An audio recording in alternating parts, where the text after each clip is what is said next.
Hi everyone, Evette Rose here, founder and also author of Metaphysical Anatomy book and technique as well. It's a big book of 679 medical ailments where I write and talk a lot about the similarities that we have between all of us, for all the people in the world that have certain specific trauma trigger points behind certain ailments, exasperating it, and how to call our power back from learning to understand what the body is trying to tell us, and also what our ancestry is trying to tell us through our DNA lineage and how all these challenges expresses themselves.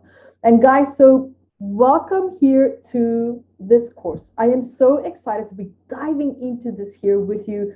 We're going to be looking at how can we start to shift our mindset? How can we start to shift and to heal from our past? Because ultimately, let's be honest, why are we all here today? Why is it that we do what we do when we start to dive into personal development? Not, of course, we don't really go into these aspects. We don't look at these parts of our lives when things are going really well. It means that there's something in your life that is just not working for you. There's something that is not in alignment with you in terms of maybe how you would like to feel or where you're trying to move to in your life. Maybe there's self-sabotage, maybe there's fears, maybe there's self-debilitating patterns that you just can't quite shake or get rid of, or knowing how to overcome that. And sometimes we are consciously also aware of what it is in our past that we would like to let go. But most of the time, a lot of people actually don't know what are root traumas, or what took place, or why is it that they behave or act the way that they do, and how that is showing up in their lives at the moment. The only thing that most people actually just see is destructive, coping mechanisms, anxiety, depression. What we tend to see in today's age is the aftermath of what happened in the past. Now, this is something that I'm very deeply connected to, and also because of my own history with healing my life. Having gone from, a father that was a clinically diagnosed sociopath and an alcoholic, and also self-medicated drug addict, being the only child as well, and my mom just trying to balance everything and just keep everything together. It was a very stressful life. It was a very rude introduction to what life is like. Because when we're born, when we come into the world, our family environment and the people that we have access to immediately, they become our reference for what life is, how to act, how to react, what is love, what is connection, what is bonding, or what is the absence of that. Now, these dynamics sets forth the foundation by which we start to live our life by. It sets forward the foundation in terms of how we act and react, what we like, what we don't like. So many things that happens here is driving or motivating us consciously or subconsciously to do the things that we're doing. Now, to heal from our past can feel really intimidating. Let me tell you, I know what it feels like because I've been there. I know and I deeply understand what it's like to have this idea of what we think happened. And then when we kind of like meet it face to face and we go, oh my God, this is really what happened. This is how it made me feel. When we start to bring that conscious awareness in relationship to how we felt in the past, or perhaps what happened, the things that we've been trying to suppress, we can sometimes be rudely surprised by the depth of the stress, the strain that we've been feeling, because we're pain avoidant, we are discomfort avoidant. So when something does happen or did happen in the past and it caused you tremendous stress, it caused you tremendous problems, then absolutely, now we're going to have a problem. And so what we're looking at when we have this problem, when we realize, well, there's something not working right now, we move away and we move away and further away. And that is a coping mechanism. It's a safety trigger that we have to protect ourselves. Sometimes it can come forward so strong that it comes forward in the form of amnesia. We actually don't consciously remember what happened. But the emotional body, right? The emotional body, what I write about a lot about in here, it remembers. And it's those messages that get stored, it gets recorded, it gets locked in. Because at the end of the day, when we look at, as we mature, as we grow up, what happens? We have emotions, positive, negative, but we have desires, we have, motivation, we have intentions. Now, all of this causes emotions to flow and move throughout the body. You know that when you feel an emotion, sometimes you can feel it coming up in the heart area. You might feel it in the gut. You might feel it coming forward as a headache or a lot of stress, a lot of mental stress. And when we look at it now from this perspective, the moment when there is discomfort, what do? There's either a shock reaction or there's an avoidance reaction. Now, the moment when there's an avoidance reaction, what happens? We block. We stop. It's called almost an energetic boundary. We don't want to feel that. So we stop. And it's almost like that feeling. Sometimes, have any of you ever felt like in your heart, sometimes it feels like there's a lot of tension. You feel really uncomfortable, like it's like there's a stone on it. That is normally a fear of giving and receiving. And there's an energetic block there because that block is showing you there was a part of you that decided love is not safe. Or I can't give or show my emotions because I get attacked. It's not safe. So what happens? There's a block in the flow of the energy, in the flow of connecting or trying to or wanting to connect. Because at the end of the day, regardless of what it is that you want to do, when emotions are flowing, they're flowing for a reason. There's a purpose for that emotion, either to tell you that you're angry, either to tell you that you're really, really happy right now, or that you're wanting to celebrate something. And that emotion normally has a healthy or an unhealthy outlet. Really depends if it's positive or negative. Now, of course, positive emotions can also have a negative outlet, and that is if it's too heightened, when you're overly excited, sometimes you can say the wrong thing at the wrong time. So that's a really great example of that. But the initial intention is, of course, positive. Now, it's just a matter of how well can we regulate these emotions when they are set forward in motion as the body is feeling it throughout every single cell. Because we have the cognitive mind that moves around all these messages and the sensations. And then we have the nervous system that also allows us for messages to be sent forward, back and forth, back and forth. We have organs that can also have their own, emotional little personalities. Like, for example, we store resentment in kidneys. The liver, we store a lot of anger. You'll see people who are alcoholics have an enlarged liver, of course, because of alcoholism, but also because they have a tremendous amount of suppressed anger. Now, at the end of the day, when we look at how we respond to stress, how we, just try to regulate ourselves after a stressful event, because I know that once you've had a stressful event in your life, the only thing that we want to have and experience the most is relief. We want escape. We want 100% hands down relief. We want to self-regulate, whether it's conscious or subconscious. But there is a part of you that wants to and needs to, emotionally, physically, and psychologically, regulate to go back to your neutral inner equilibrium. Because it is our natural state to be harmonious, to be neutral. If our bodies were designed to live in this heightened state of distress, we wouldn't have all these energetic blocks that's just, blocking off the flow of energy, because the reason why it gets blocked off is because it's either unpleasant, stressful, or not in alignment with your true nature and where it is that you would like to move into and to be in your life. So what do we do when something doesn't feel right, when something feels imbalanced? We either avoid it, we move away from it, or we fight against it, or we run away from it. It really depends what is your default coping strategy, which is something that we all have. Like, for example, mine used to be freezing. I would sometimes just freeze and I will get stuck in bad situations. I will get stuck in bad circumstances or a bad career, and I will not make changes. I will just be like, Okay, I'm just going to try to do my best. I'm just going to try to, go under the radar and just do what I can. It's almost like there becomes a sense of desensitizing to what it is that you really truly need.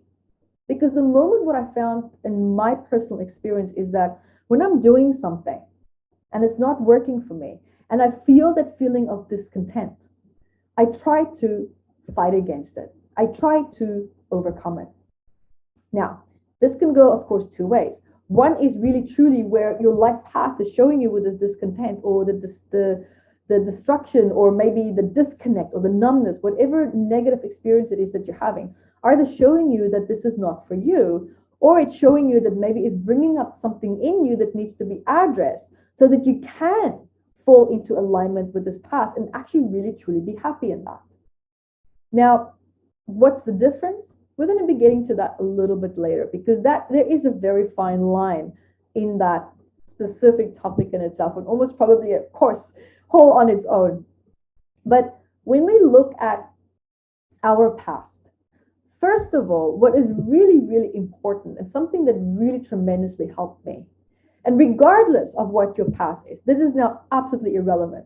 This is now more so just looking at what happened and looking at where are you in your life right now. And we're going to be taking it from this perspective and almost like pretending that we're looking back at the past from a different third person perspective.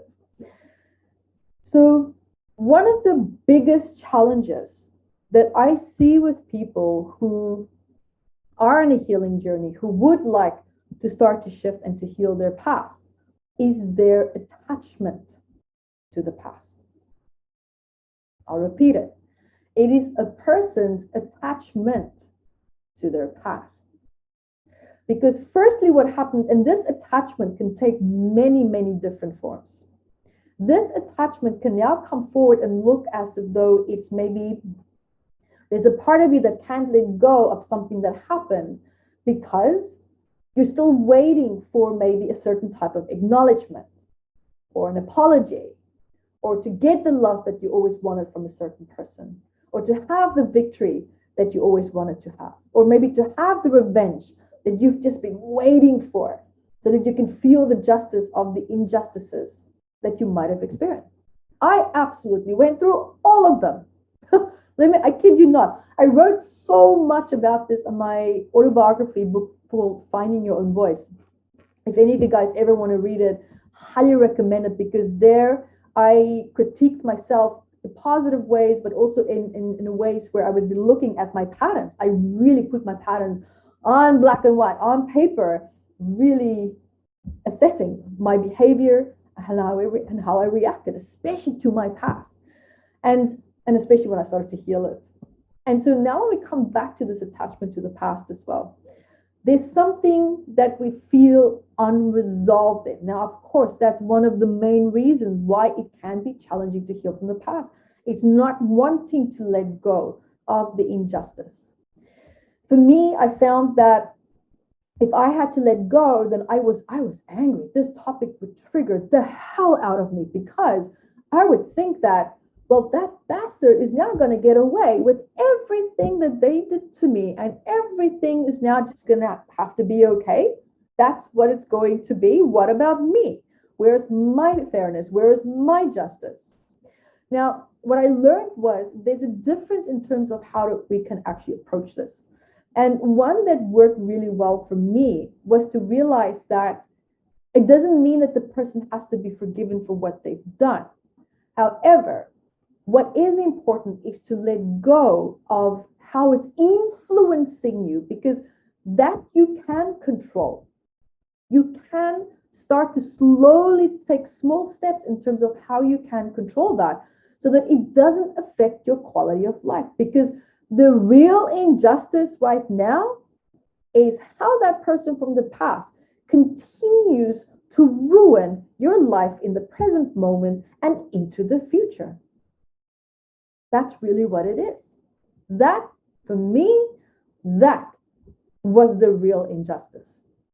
And so the way that I was able to call and revoke my power back was to not allow what that person has done to me and the experience that I had with someone or with several people, not allowing that to continue to infiltrate into my future. Because our behavior, our patterns, our personality, our way of coping, all these little actions and bits and pieces that start to come together as a whole unit in terms of who you are, that is constantly and actively always contributing to your future. Every decision that you make, every step that you take is contributing and building your future. So if you are always pissed off and angry at someone from the past, you are actively manifesting that anger into your future relationships, your future career, your future whatever it is that you're doing and that you want to create. But then at the same time, we also try to have freedom from the anger. We try to have freedom from the injustice. We're trying to find our peace. But our inability to see this just from a different perspective, I'm not saying you have to let go at this point, because a lot of you might not be ready to hear that, and that is okay. I have been there too. Forget even about having to let go. However, I do invite you to look at this just from a different perspective. That's it. That is already going to be a great start for today. Just a different perspective. And that is asking yourself the question, do I want to continue to give this person or this situation the power to constantly ruin my future that I'm trying to build that is free from this trauma and stress and distress? That is a very important question. And the answer to that question is even more important.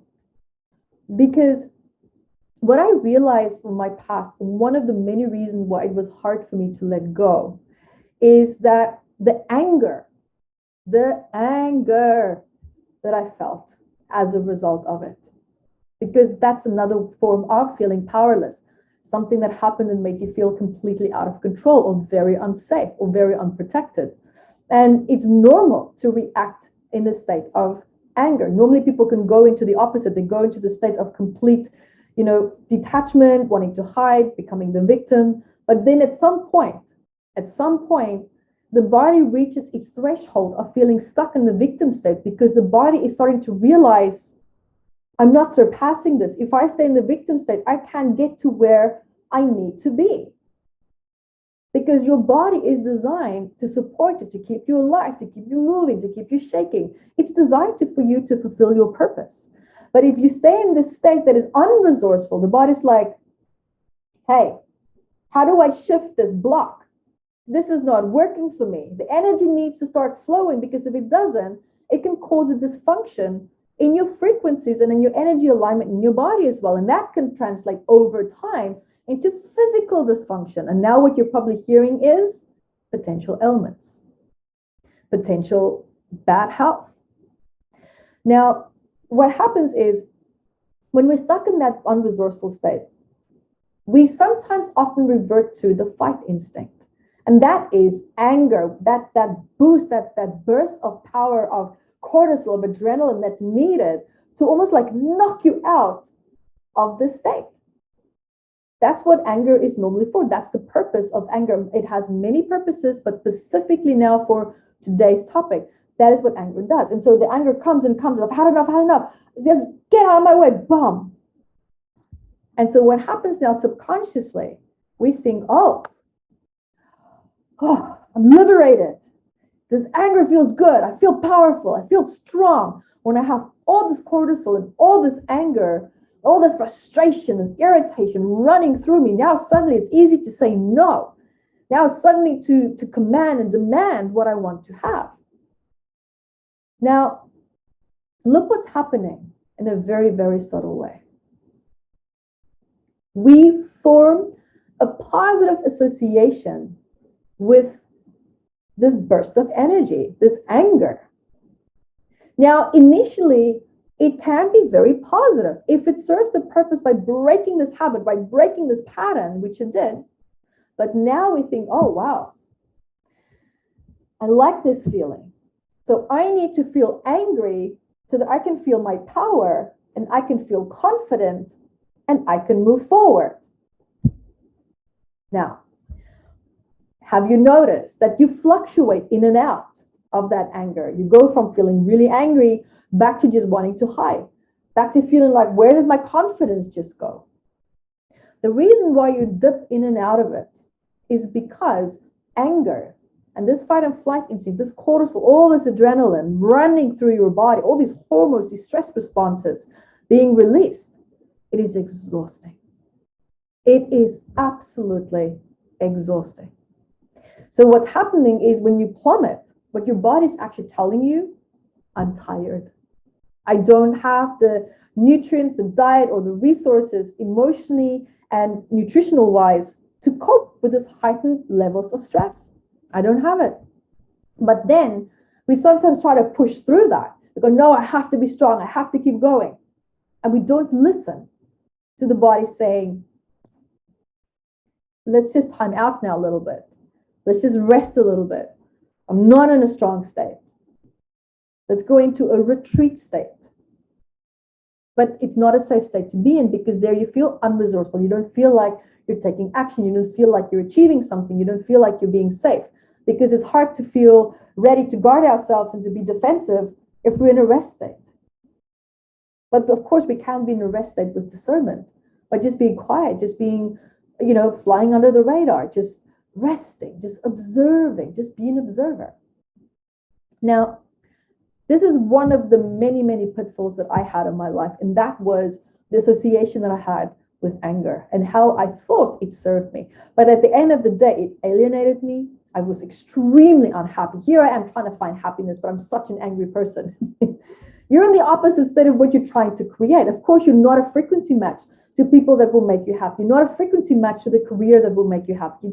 You're not in alignment with the intended goal and outcome that you want. Now, I had to let go of thinking I need the anger to succeed, to be successful, to be heard, to be seen, to be able to speak, and to find my place of neutralness and to feel safe in that, to feel heard in that, to feel that I can be acknowledged in a way that is safe in that place and space. Now, that's one point to look at.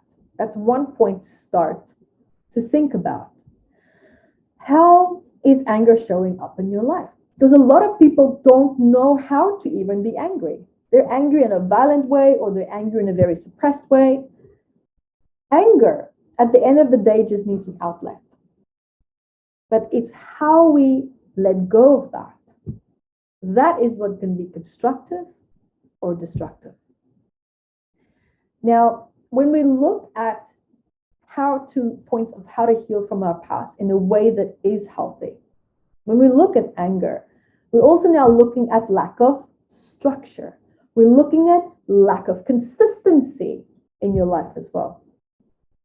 Here are now two more important elements to bring your focus to. Where in your life can you create more structure? Because normally trauma or stress gets locked into the body when the body doesn't have a support system or some sense of structure that can give us a sense of safety. Because structure gives us a sense of predictability. Because we hate the unknown. We're biologically designed to avoid the unknown because it can mean instant death to the biology of the body. I know cognitively it doesn't make sense, but now we're talking about the body and how that functions because we have two different ways of functioning. One is cognitively, where we have the ability to intellectualize our experiences through the hippocampus, our emotional brain, also the frontal cortex, and that's how we perceive information in the here and now. And then our visceral system, our biology of the body, our instinctive responses, which is solely focused on life or death. Is this situation going to be pro-life or against life? And the body starts to react based on these types of decisions. And it happens in split seconds. It doesn't even need your conscious involvement. You have no idea that your body is actually doing this on a second-to-second basis. It never rests. It never rests. Actually, that's what I would say, never rests. It never sleeps. It's always feeling and sensing what is going on around you. Now, when we look at, again, I'm going to come back to structure. Where in your life do you need more structure? Maybe your relationships, maybe your career, maybe just something as simple as a routine. A daily routine, afternoon routine, evening routine, something to look forward to, something that you know, I know what to expect here. Because that subconsciously already calms the body down. Because the body loves to know what's going to happen. Now, when we also look at consistency, because, hang on, I'm actually going to backtrack here. I just got another thought here I want to share with you. I'm actually going to backtrack here. When we look at structure, a lot of people can actually get bored with structure. That was me. And the reason why is because when you come from a home where there was a lot of trauma, a lot of heightened stress, you are programmed for heightened experiences. That's why a lot of people get, into violence, high risk activities. They do everything to the extreme because they're looking for that heightened pivotal moment, that emotional peak. And so structure can actually be perceived as being boring. But I changed my perspective around it and I said, structure gives me peace. I repeat that. Structure gives me inner peace. And it's the same with consistency, because success is created with consistency, but of course with discernment. You don't want to keep doing the same thing for 20 years if you can see it's not getting you to where you want to be. So of course discernment's needed there. But I'm speaking now, generally speaking, consistency. So maybe where in your life are you being inconsistent? Whereas if you are just 10 or 20% more consistent, it can already start to improve your quality of life. Because normally inconsistency is an end result of our childhood being inconsistent. That's your reference. Chaos. Have any of you here, can you relate if I have to say, do you know how to create success or abundance or what you want in your life without needing panic, without needing a crisis, without needing stress? If you can't imagine that, then I'm talking to you. I'm absolutely talking to you right now.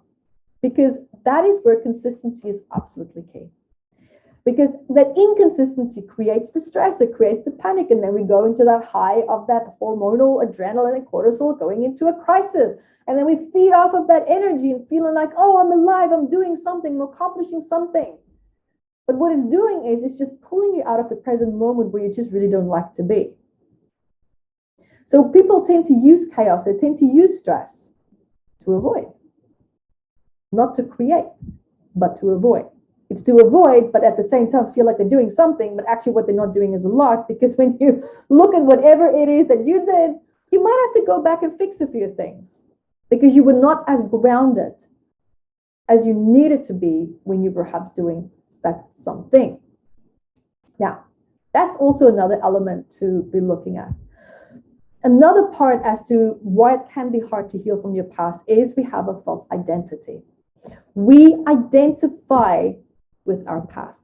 We identify with the trauma. I see a lot of people saying, I am a survivor of this, that. I am a, survivor of sexual assault. I'm a survivor of this. A lot of people go to these alcoholic classes where they support each other, or at least they are supposed to support each other, and they stand up there and they say, hi, my name is X. I'm an alcoholic. And I'm like, no, that's not right. What you just did is you just reinforced the false identity. No, if you quit drinking, and even just for one day, and you're now new on your journey, you deserve to say, I was. Because you're now moving out of that state. You have to speak your reality in terms of where it is that you want to go. Do you want it to be in the past? Okay, great. Let's reinforce it as being in the past. I cannot tell you how incredibly important this is. This is often to people's detriment, because how can you be a hero if you're a victim at the same time? How can you be the hero of your own life if you still hold these wounds? People qualify and become heroes because they're now willing to put their past exactly where it needs to be, in the past. It's called the past because it's behind you. It's not real anymore. It doesn't exist anymore. But our anger, our need for justice, our inability to let go, and how we perceive ourselves within this dynamic of the past is what emotionally keeps it real. That is what emotionally makes you feel it's still real, it's still alive. Well, okay, yeah, you can keep it alive because if you continue to feel it in the present moment, remember what I said earlier, it continues to form part of your future. It continues to form part of your new reality. And that is how we keep the past alive. The past itself is not alive. We keep the memory of it alive by allowing it to continue to infiltrate our behavior and our actions in the future. Now, another part as to why it can be really, really hard to heal our lives and to heal from the past is when we look at our coping mechanisms. Many coping mechanisms are healthy. They're there to actually help us to improve our quality of life. I get it. I have them too. But when we look at coping mechanisms and when we look at coping strategies and how these strategies that if they're done over time, too many times, or it starts to cause stress. Like, for example, a lot of people might say, well, I love to run a lot. So, okay, perfect, go for a run. But now if they keep running and running and running and their body is now maybe out of balance, they don't have the right nutrients, they don't have the right omega oils, maybe they might start to have stress in their tendons and the muscle might start to become problematic or the tendons become problematic. Now they start to have pain. But this coping strategy of running to just release all the stress, which is great, but now trying to push beyond that barrier of pain and trying to be, the martyr, I'm going to keep running because this is my strategy. Now the body gets injured. Now coping strategy became a very detrimental strategy as well. And when we look at it from all these different perspectives and all these different angles, at the end of the day, now you might create a new coping strategy because you can't do the running anymore. You might be resting temporarily, but now you create other coping strategies because you don't like the way that you feel because you're running for a reason. Of course, we can say it's for enjoyment, but at the end of the day, let's be honest, it's to release stress. I love to run 20 minutes to half an hour in the morning, at least 3 times per week. And I find it is an amazing way to self-regulate stress that you build up. I call it silent stress that just needs to be released. It's fantastic. But when I look at, this pattern now, when we come back to that injury, and now there's other coping mechanisms that now starts to form, now we just have a new problem. And sometimes coping mechanisms can be so unhealthy, it can be so, to your detriment, that these coping mechanisms needs new coping mechanisms of their own because the one that you have originally is creating another problem. And then that problem needs another coping mechanism or way to cope or deal with it. So it becomes this vicious, nasty cycle of just coping mechanism after coping mechanism after coping mechanism. And that's why so many people feel they're not making progress in their life because they think that the step that they're taking to help them is going to bring them the relief that they want. But it's just another subconscious escape. Sometimes when we don't understand what problem it is that we're dealing with, it's hard to apply the correct tools or the correct strategy to put an end to the cycle, to put an end to the habit or the pattern. And that normally is because lack of awareness, because we don't like to feel. We don't like to feel our emotions. We are biologically designed, guys, to feel our emotions. Emotions is your GPS. It's your GPS in your life. Now, when we look at it from this perspective, the very thing that's meant to guide us, we're suppressing it. We are avoiding it. We don't want to feel it. We don't want to be connected to it. But this is the very thing that's also connected to your intuition. Are you making the connections now? If you struggle with your intuition, then you struggle with your emotions, hands down, period. So at the end of the day, coping strategies can be good, but it really depends, is it the correct solution that you are applying to the problem part that you're trying to deal with? Now, Another part also as to why it can be harder to heal from our past is because we stick to what feels safe. We are discomfort avoidant. We are pain avoidant. The body doesn't like the unknown. It doesn't like to feel fear. So of course it sticks to what feels safe, even though it's not creating the outcome that it wants. This is a pure biological reaction. And what is important here and what helped me tremendously is when I started to tell myself, when I do feel unsafe, when I do feel challenged, I am safe. I am safe. Now, just that affirmation already, and focusing on your breath as well, just making sure your breathing in and breathing out is consistent and equally as long. Because when we are in a state of fight and flight, our breath becomes more shallow. And that means the vagus nerve is now starved with oxygen, and now it's sending distress signals to all the organs. It's completely flipped upside down now. It's really upset. And that already helps the nervous system to calm down if the body can just get adequate oxygen. Because that then tells the whole body and the visceral system, well, I'm okay. I'm okay. And then consciously looking around you and observing, but is there really truly a threat around me? Is there really something around me right now to confirm what I'm feeling? If the answer is no, perfect. Okay. So let's feel and see the safety, the immediate safety that we are surrounded by right now. That's another point. Now, here is one of my favorite ones, and one that I see a lot of people being challenged with. A lot of people are truly and deeply struggling with this. And that is fear of change. It's fear of change. What do we do when we want to heal? It requires change. So now, if you have a fear of change, you're walking with your head right into a wall if you think, well, I want to heal my life. I want to heal the past. I want to break free.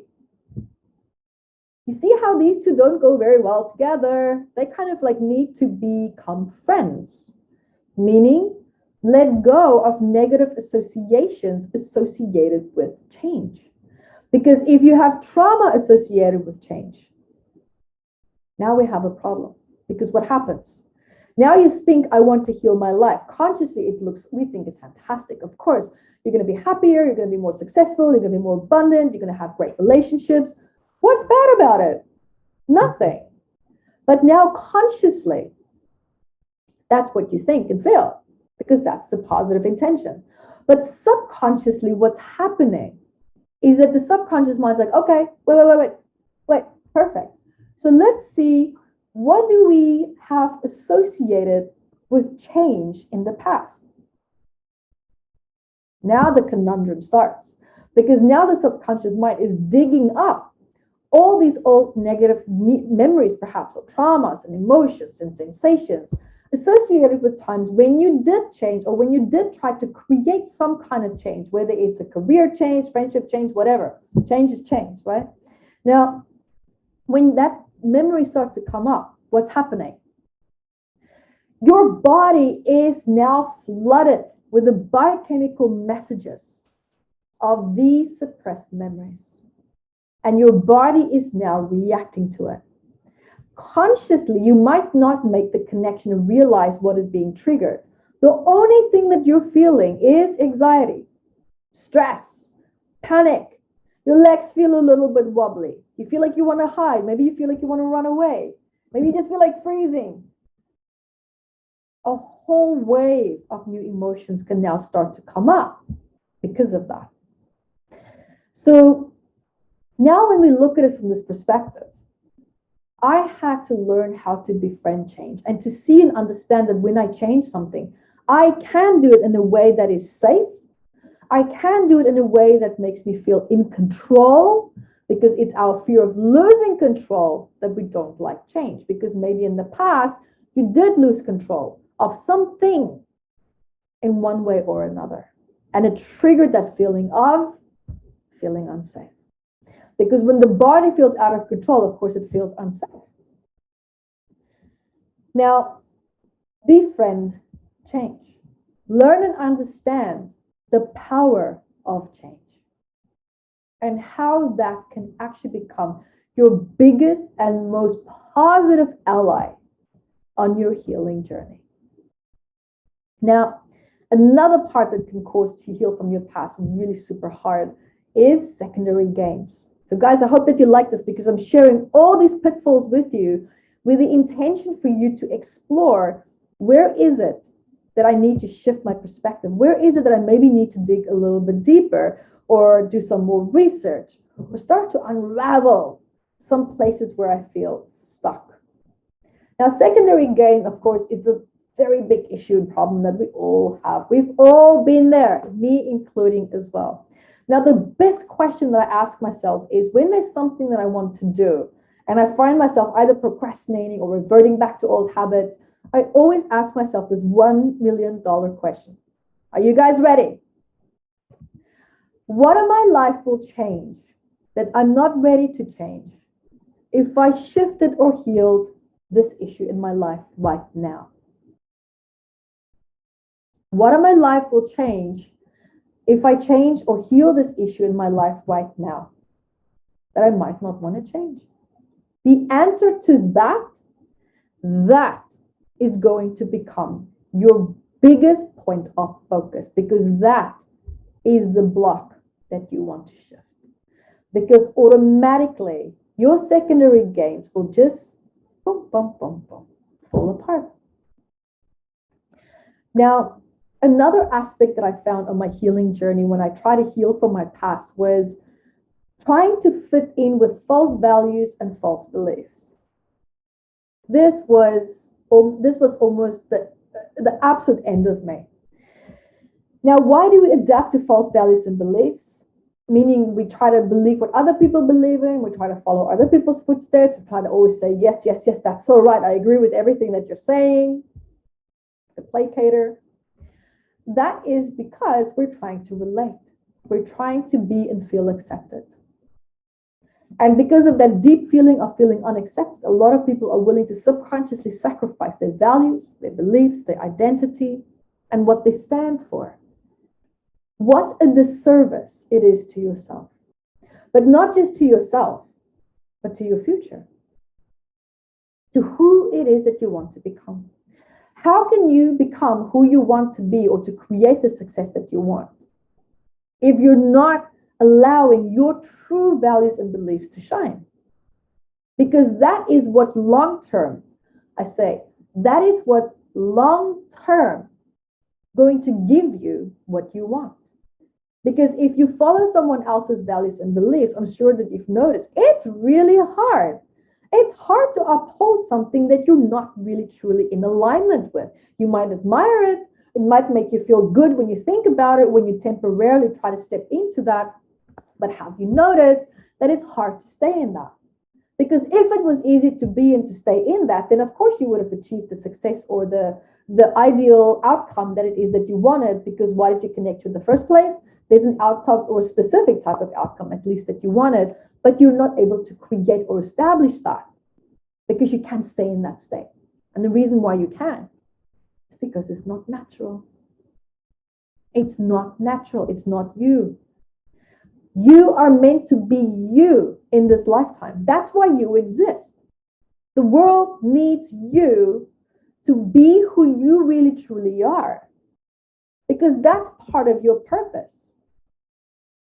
If you make yourself your purpose, that is when your purpose will start to serve you, period. And I have absolutely seen that because I noticed how I started to shift my focus and energy back to me and making me my purpose.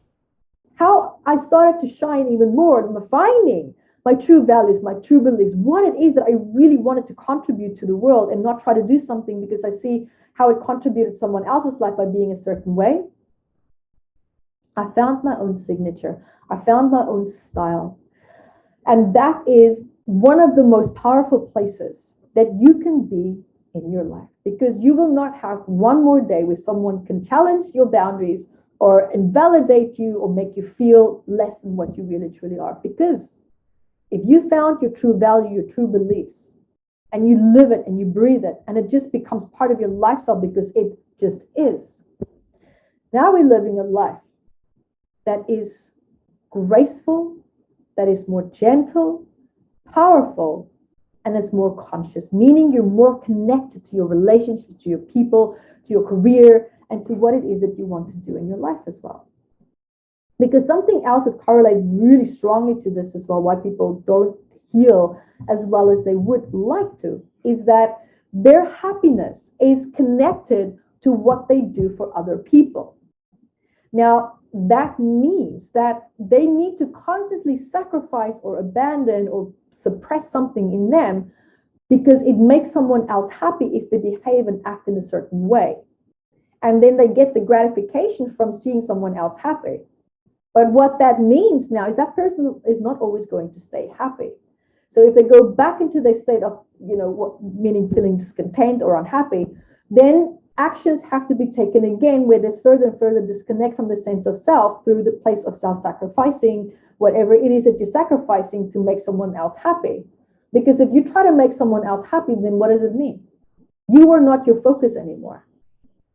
For me, the most powerful place was to make myself the focus in terms of what I'm doing, and then other people tremendously benefit from that. And that's where I dive into the benefits. Okay, you're benefiting from this, fantastic. Let's dive more into that, because now I'm approaching it from a place where I'm in my power and not from a place of self-sacrifice. Because if you are in a place of self-sacrifice, you are literally defragmenting your sense of self. You're defragmenting it. So it's time to come back to the self. It's time to come back to you. So that's another aspect that I want to share with you in terms of why and how we tend to sabotage this so much. And one more point that I want to share here with you as well is our association with happiness. We want to be happy, we want to be happy, we want to be happy. But if you experience trauma and moments when you were happy, there's a very strong possibility that you might have clicked in and associated happiness with a negative feeling. So now what happens is when we want to heal, of course, we know that's what's going to make us happy because we're free from something that's causing us to feel stuck or held back. But the more we think, I want to be happy, I want to move toward happiness, the more it's going to hold you back. Because subconsciously the mind's like, okay, well, let's look at the times when you were happy. Let's go dive into that supposed to be euphoric state. What happens? It feels the trauma or the distress or the disconnect or abandonment and isolation associated with the happiness. Great example here is, just for those of you who might be a bit like, well, I'm not sure I'm following. So what that, for example, would look like is, I remember I came home and I had, as a child, a very big fear of public speaking. Like in the class, I don't know if you guys have to do it as well. This was back in the 80s, where you have to once a week speak for half an hour on a certain topic. And I hated this because speaking was just not safe because I was attacked or punished or some kind of negative reaction would always come from my dad because children had to be seen and not heard. And so I came home and I'm like, whoa, this was so great. It was one speech that I absolutely nailed because I talked about something that I love. So I was so in my element in class and it actually went really well. And I came into the house and I'm like, Mom, I did it. This went so really good. And my dad was at home that day and he was actually having a nap. And so I woke him up and it was absolute all hell to pay. Long story short, I'm not going to go into it because it was not a pretty outcome. And so that moment where I felt this euphoric joy of accomplishment, of success and just happiness going, yeah, and just bam. And that trauma connected with that happiness. So that happy moment, when I felt like celebrating something, when I felt happy or I'm about to achieve something, I actually felt myself pulling back. This was a massive self-sabotaging cycle that I had. I pulled back because subconsciously my little girl, my inner child was like, no. We can't do that. You're going to get punished. You're going to get punched. You're going to get beaten up. Don't do that. And so that feeling, that subconscious anxiety, the subconscious state of distress, stopped me dead on my tracks. So my $1 million question to you right now is to think, if you healed from your past, what outcome is it that you want? This is a very important question for later in our session together. When you heal from your past, what outcome is it that you want? For me, it was happiness. Now, when you have the answer to that, I want you to write it down, be with it. Or if you don't have the answer right now, that's okay. Think about it. Just we planted the seed in the subconscious mind now. Just be with that. Because at the end of the day, this is coming back to our conversation. At the end of the day, we have such a misconception of what the past is, what it means. Because, guys, there's a 99.9% of the chance of the time that it's just not real anymore. It doesn't exist anymore. But the subconscious mind, as I said, can keep it alive because we have 90,000 thoughts, at least more or less, per day. Some say it's 70, some say it's 90. I don't know. It's a lot of thoughts, right? And then 75,000 thoughts, or at least 75 of those 90,000 thoughts, are repeated the next day. Now, of course, those repetitive thoughts will be the ones that's bothering you the most, meaning the dominant ones. And then they become part of your reality again, and again, and again, and again, and again. So cognitively, we rewire ourselves for all these negative beliefs and thoughts.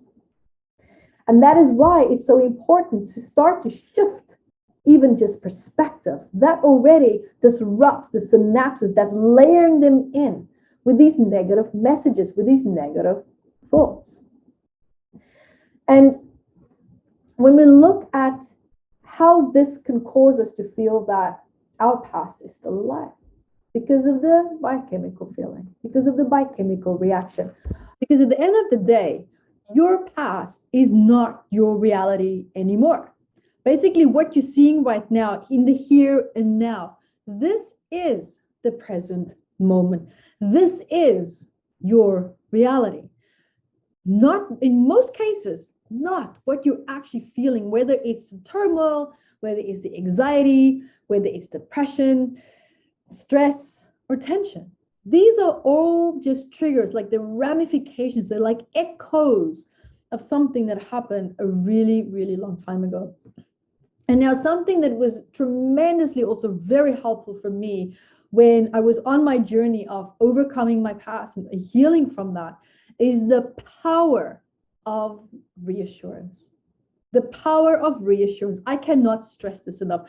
And when I say stress it enough, I mean it, of course, in a good way. Because when we look at that moment when we feel the panic, when we feel the stress, it's because something within you, your inner dialogue, whether it's conscious, subconscious, of course, in most cases, this is happening very subtly, very subconsciously on the biochemical level in the body, is that you start to escalate to levels of panic, to levels of stress. And by the time you start to realize that something is wrong is when you feel the full-fledged feeling of that anxiety, that feeling of loss of control, whether it's vulnerability, insecurity, panic. You know, some days you just wake up and you just feel really, really vulnerable. You just feel like, oh my God, where did all my confidence go? Maybe something happened the previous day that your subconscious mind was processing and it was trying to act it out and play it out in dreams that you might not even have remembered. And then you wake up in that state of feeling vulnerable, which is maybe the way that you felt at a certain point of time in your past. But again, you wake up feeling that way. We don't necessarily always understand why we feel the way that we do. But we then accept it as part of our reality and we incorporate that into our life subconsciously, of course. And that now becomes part of your day. So we bring this past into all of our activities, our dynamics, our relationships. And of course, now it becomes as a part of our future. So the power of reassurance, of self-reassurance as well, tremendously powerful for me. I mean, I cannot speak highly enough of this. This is something that deeply, deeply contributed to my quality of life. And it's something that's so easy to use, something that's so effective. And that is when you feel that moment of distress, when you feel that moment of panic, look around you. Look at your environment. Is there really truly something right now that is proving or validating any need for you to feel the way that you do? Is there? Something as simple as this has really helped me to kind of just like, and it's a feeling of like this, I just feel like I just come back into my body. Now, some of you who might go like, that's bullshit, that's just, yeah, that doesn't work. Well, think again, because the reason why this might not resonate is because it's not challenging enough. There's not enough stress involved. It's boring. It doesn't challenge you enough. Well, now we need to look at maybe what is your association? What is your addictive pattern to adrenaline, to drama, to chaos, to a crisis, to stress? So all these aspects is really, really super important to explore. And before we move on to our healing session, which we will in 1 minute, I would love for you to connect with me here. And what we're going to do now is we're going to assess and look a little bit, where are you at in your life right now? I would love for you to just take a nice deep breath. Just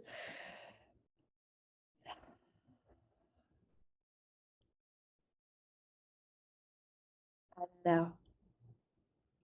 My question to you is, I would like for you to assess, what is your reality right now? How much of your past is really truly real right now? Meaning now, right now, in the moment, here with me, in the present.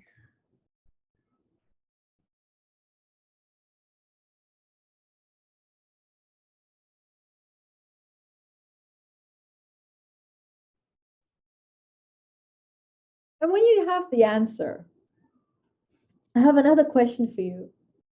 What do you need to believe in yourself right now in order to believe in your true reality that you are experiencing right now?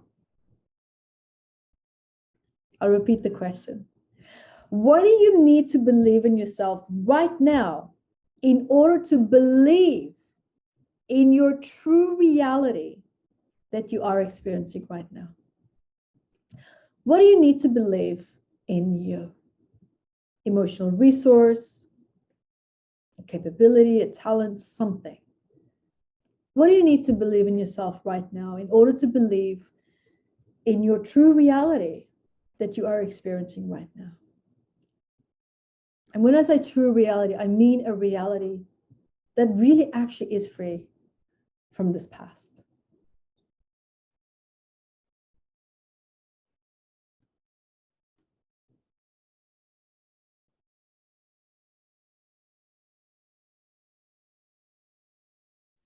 And once you have the answer to that, I would like you to hold on to that, because we're actually going to now be shifting and moving over to my studio. So let's get ready.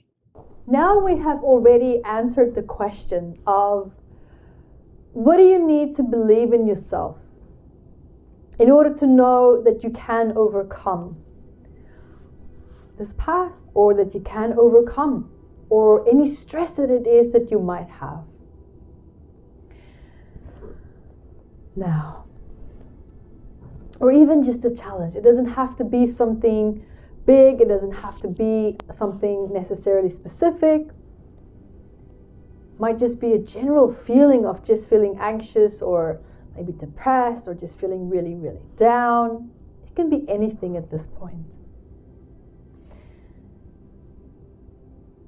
So what I would like for us to do right now is just to start by taking a nice deep breath. Let's just come into the body.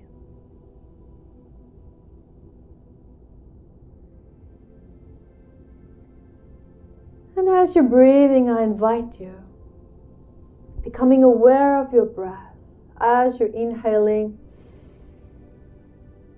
And exhaling.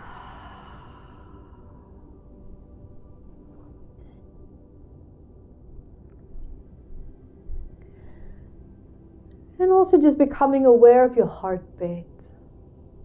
That beautiful, powerful organ that is always just beating and pumping all that blood through your body, contributing every second, a split second, to your life, your purpose, and your quality of life, and your health and vitality. It's feeling the power of your heartbeat.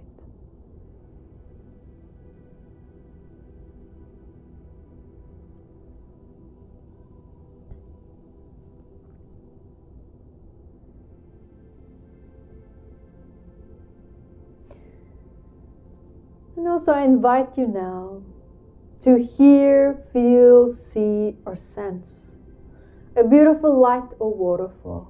Letting go of all the conversations that we had, the questions that I asked you, just let it go. Just going. Just being fully focused and aware with me right now, in the here and now. Fully present, hearing my voice, feeling the surface beneath your body.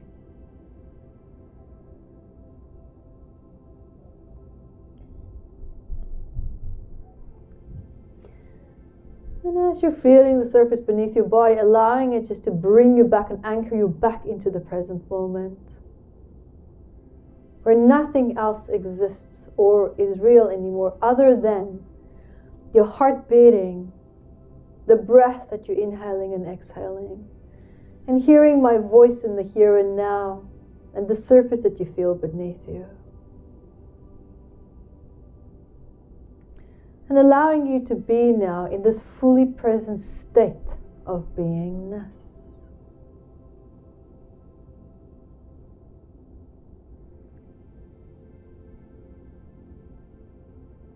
And just being present with that for a few seconds with me.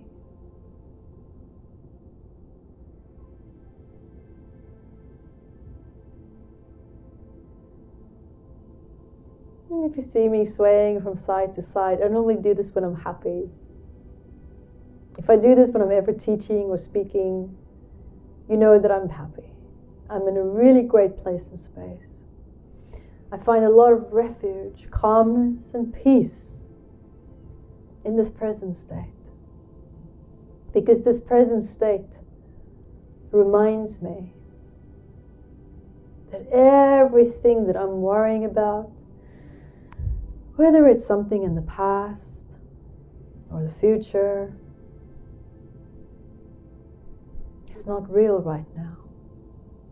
What is real is where I shift my focus, is where I shift my energy, it's where I shift my emotions.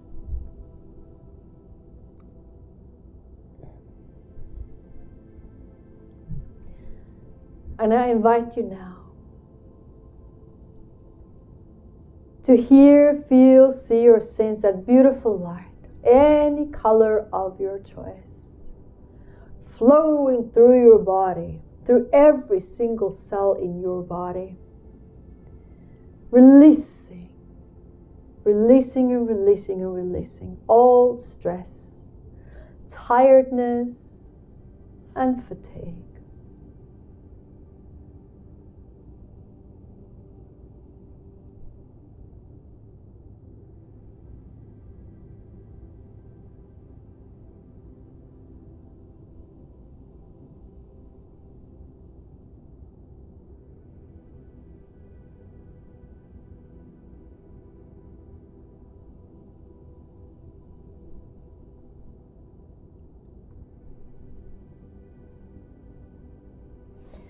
And now,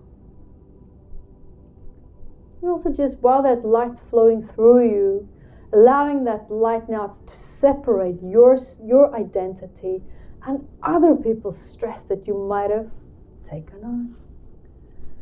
Feeling how it's just draining out of your body, just down,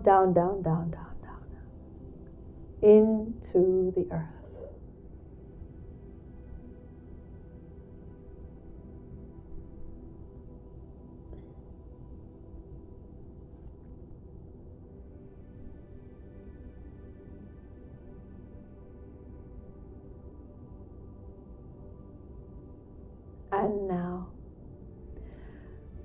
also invite you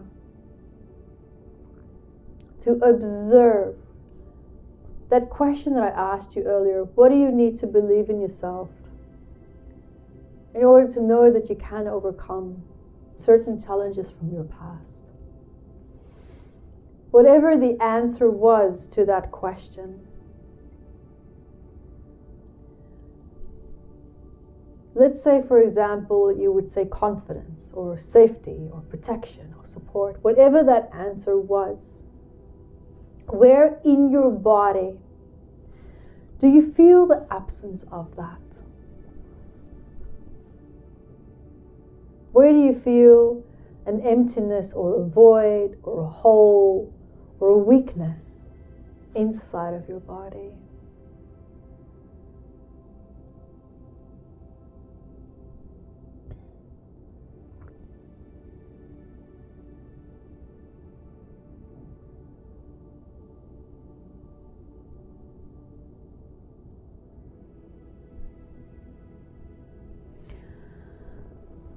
And once you have that place and space, allowing now your full awareness, like for it to shift it now to your right hand. Just to the palm of your right hand, just shifting it to there right now. Your full focus and awareness is there now.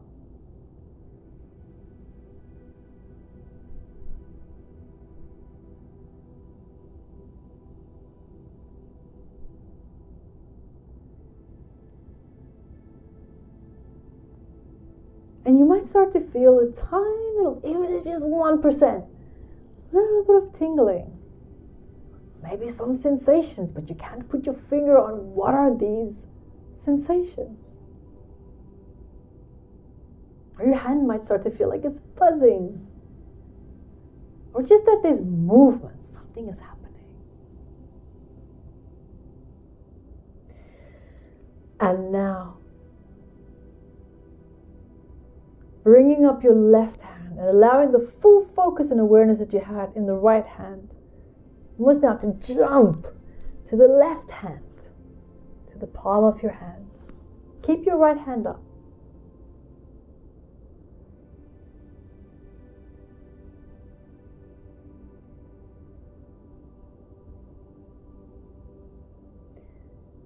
And you might start to feel something is happening with the left hand as well.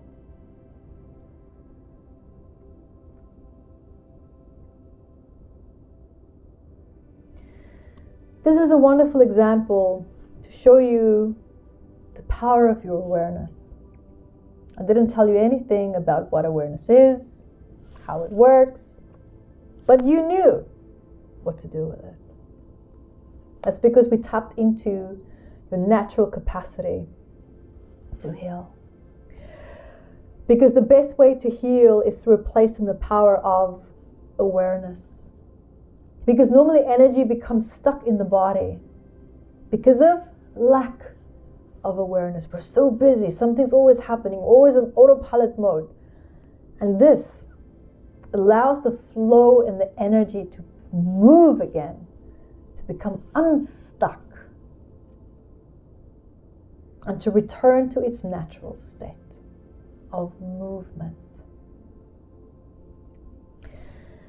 And now, I invite you to connect to that part in your body where you did feel that absence of a resource that we were talking about earlier. What did you need to believe in yourself in order to know that you can be free from all these challenges?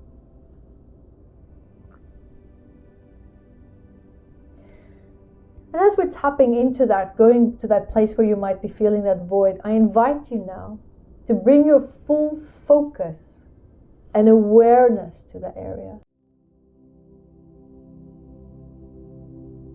Just the same way that you brought it to the palm of your hand, now you're bringing it to that area where you might be feeling the void or the absence of it.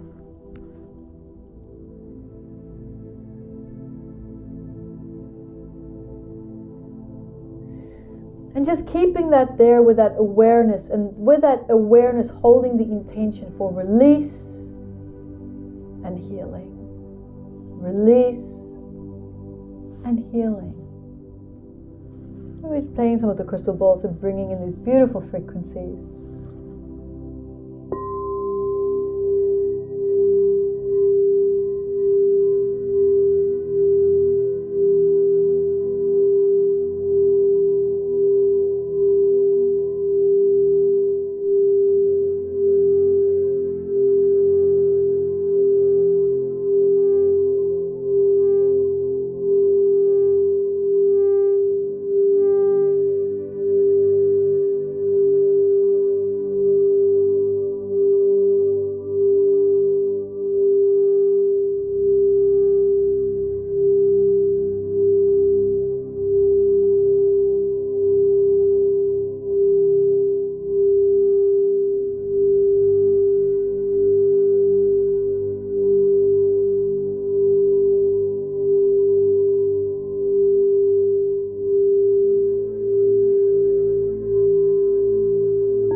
Just being with that right now.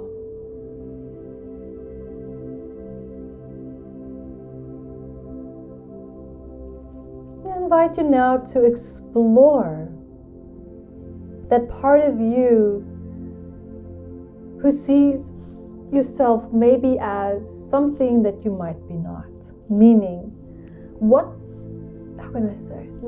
false identity do you feel perhaps convinced of that you are or might be? Some people might say, I feel like I am a victim. I am powerless. I am something that's negative.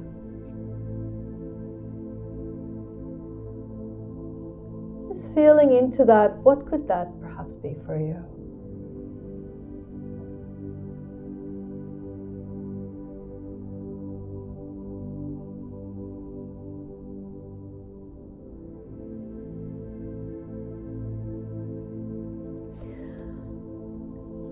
As you're in that place and space,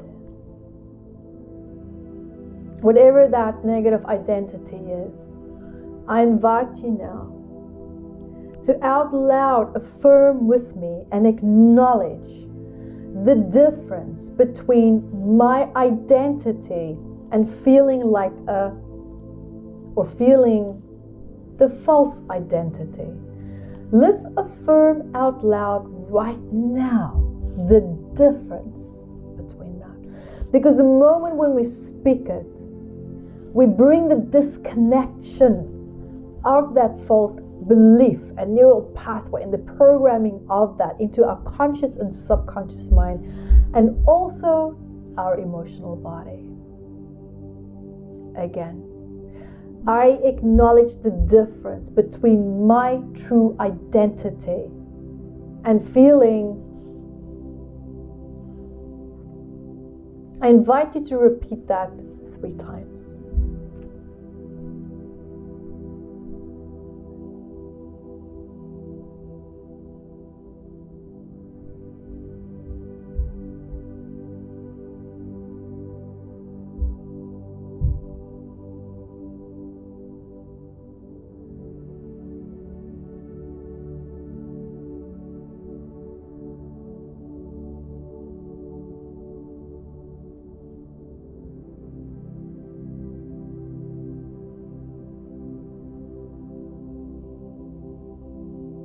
And now,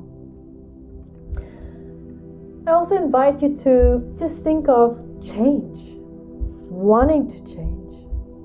Whatever it is that comes to mind that is negative, maybe you think of change and you think of panic, or you think of change and now you feel out of control. Whatever the negative initial response is to change, be with it. I invite you to actually be okay with how you feel in that moment. That part of us that's constantly, trying to say, no, it's not allowed to, can't feel that. It's not okay to feel that. I need to push this away. I need to push it down. That is actually what causes that part to become anchored into the conscious and subconscious mind and the emotional body as well, even more. But the more awareness we bring to it, the more light we bring to it. And we actually allow it to dissipate and release. So now, I invite you once again, we're going to affirm this connection in our affirmation. I acknowledge the difference between change and feeling the negative reaction that you felt. I want you to really cognitively understand and realize what you're saying. That you are acknowledging the difference between something that is so positive, such as change, and this old negative past emotion or reaction that you have from the past. So I acknowledge the difference between change and 3 times.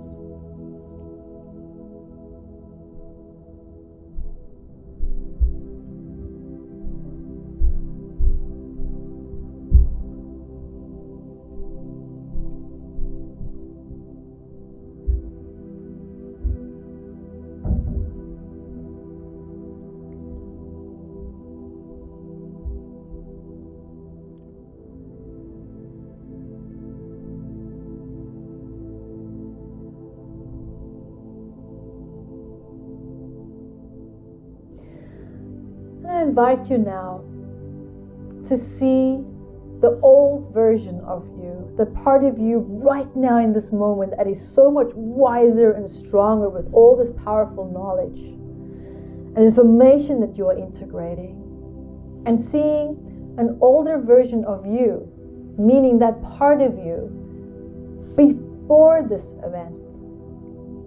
Because yes, you are so much wiser and informed right now, believe it or not. Putting that old part of you on as just maybe a piece of cloud or something away from you. And hearing, feeling, seeing, and sensing how that part of you is now just moving away, further and further and further and further away. Away, away, away. Becoming smaller and smaller and smaller and smaller.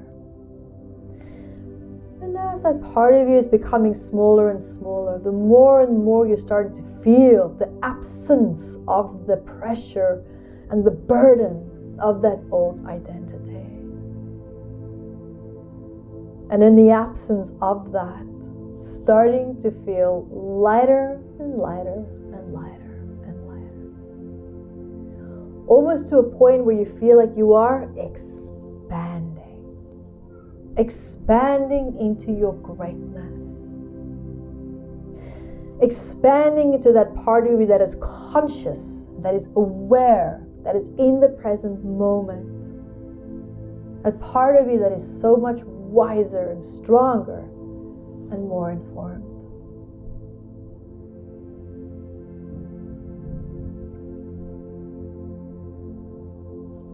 And now, Just feeling that part of you just moving even further and further away, becoming smaller and smaller and smaller and smaller and smaller. More and more and more insignificant. Releasing, just going, going, going, gone. Gone, gone, gone. Evaporating like water on a hot summer's day. Going, going, gone.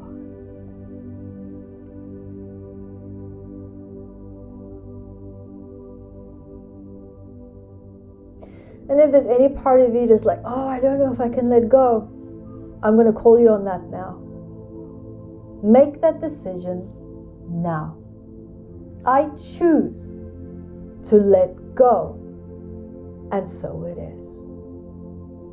It is your divine birthright to express this boundary into the quantum field. To say, enough is enough. I have had enough.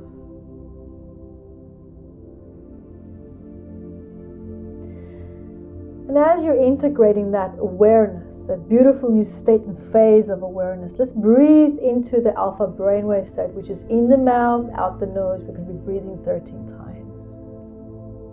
And midway through the breathing, I'm going to start the bowls. You're going to hold your breath at the end for as long as you can. And you're going to drop into that beautiful place of silence that will start to come forward even more and more. So let's start. Breathing in the mouth. Out the nose,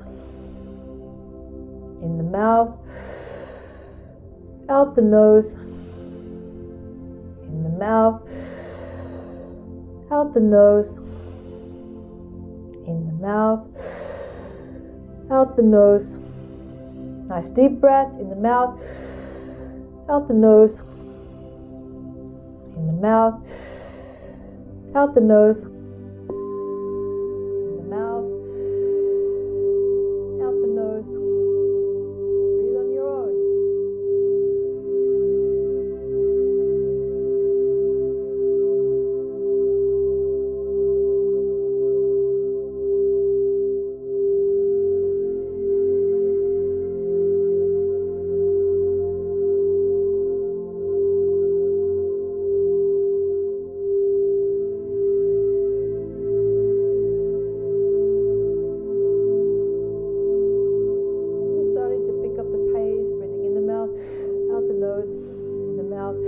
Out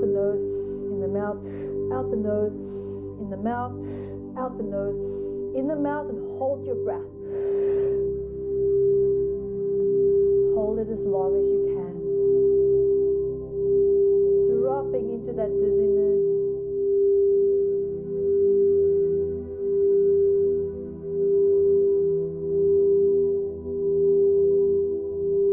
Feeling that stillness coming forward.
Just taking one more nice deep breath.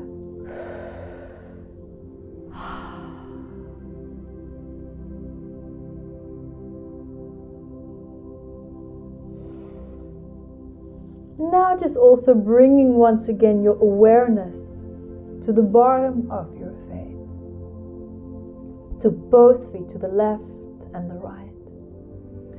Bringing your full focus and awareness to that.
Feeling how you're starting to feel more still, more quiet, more stable, and more balanced. And just remembering that beautiful divinity that's within you, that who you are is not your past. Who you are is who you choose to be. Thank you so much for being here with me today. And until next time, guys, be the light that you are.